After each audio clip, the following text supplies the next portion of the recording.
Minha cabeça tá enorme agora. Oi, Hirayasumi.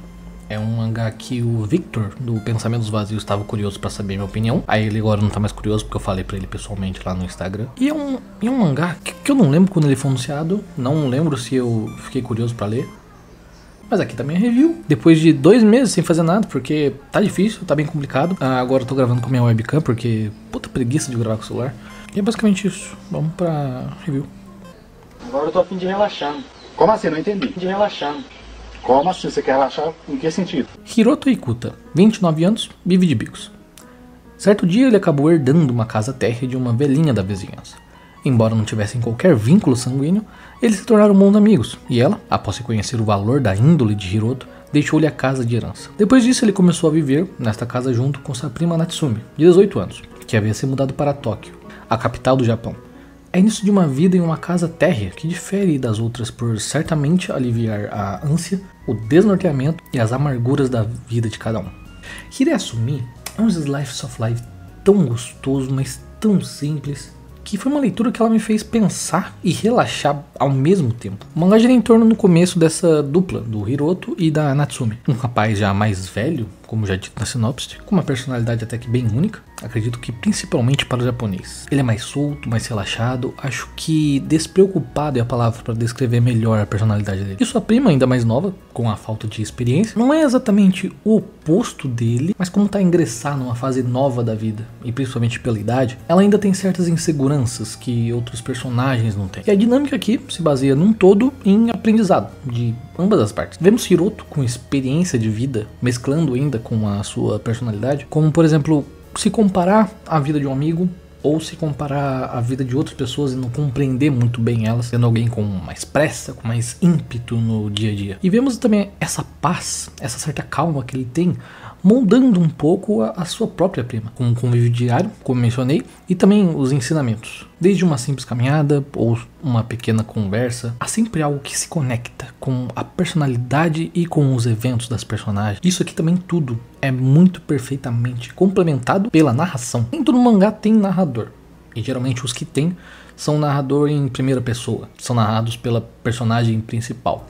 Mas nesse caso a gente tem um narrador onisciente. Ele descreve muito bem a cena, ele nos aguça o olfato, a visão, complementar não só a imagem, mas ele descreve bem também o sentimento das personagens. Ele nos explica os sentimentos que não são descritos pelas imagens do mangá, de forma bem clara, e inclusive usando meio que gatilhos da memória, utilizando meio que frases repetidas, pra gente fazer exatamente uma correlação com as cenas e as coisas meio que se misturarem. Eu vou dar um exemplo aqui, eu vou ler umas páginas pra vocês, relaxa que não vai ter spoiler não. Então, eles conversam em um bar, sobre coisas que esquecerão no dia seguinte. Falam do que aconteceu recentemente, dos filmes que assistiram e também fazem reclamações. Contudo, hoje, houve um anúncio um pouco mais importante. Isso aqui que eu li foi sobre o Hiroto e um amigo dele, uma pequena conversa.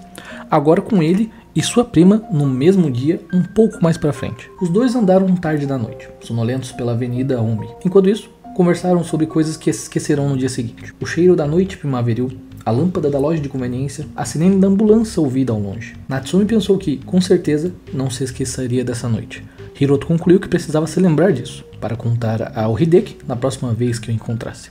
Vimos aqui o que eu mencionei, a ideia de instigar seus sentidos, com descrição melhorando o que a gente está vendo e também fazendo correlação com o que a gente já leu, dando um mix na narração, meio que fazendo a gente lembrar de algo e juntar, meio que como uma comparação. Por isso eu acredito que o narrador onisciente aqui calhou muito bem, pelo saber do que os nossos personagens assentem, complementando tudo com o que já foi dito. Uma coisa que eu tenho críticas, mas talvez seja um pouco bobo, é sobre a arte. Ela não é feia, longe disso.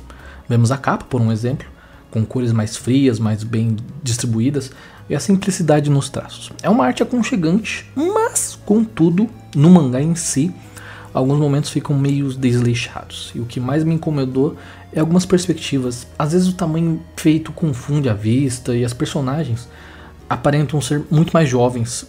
Esse cara é pra ter 28 anos. Véi, se o Jotaro tinha 17 quando era assim, esse rapaz tá muito atrasado. Eu gostei da edição física, ela tá com aquela capa fosca que eu gosto, tá com uns detalhes em verniz, não tá tão fino também, ainda tem a transparência que todo mundo reclama, mas pra mim, como eu sempre falo, não faz muita diferença. E eu até que gostei bastante do marca-página, eu achei a ideia bem legal. No geral tá uma edição muito agradável, eu gostei bastante.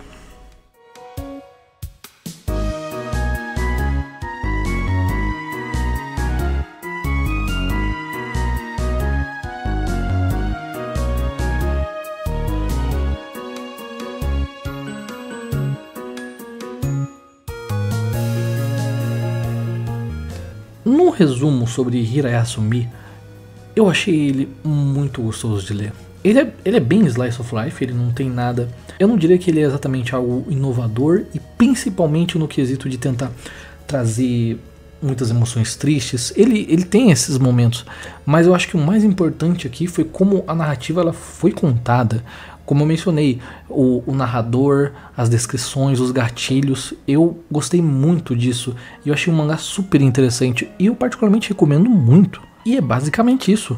Se você por acaso gostou dessa minha review, eu sei que a qualidade de imagem possivelmente está meio ruim. Eu tô com preguiça de mexer com o celular. Muito obrigado depois de 2 meses estarem sem review nenhuma aqui. E é isso. Eu nem sei quanto tempo eu vou levar para editar esse vídeo. Mas muito obrigado. Até mais. Nossa, eu tenho muita review pra fazer. Tô atrasado.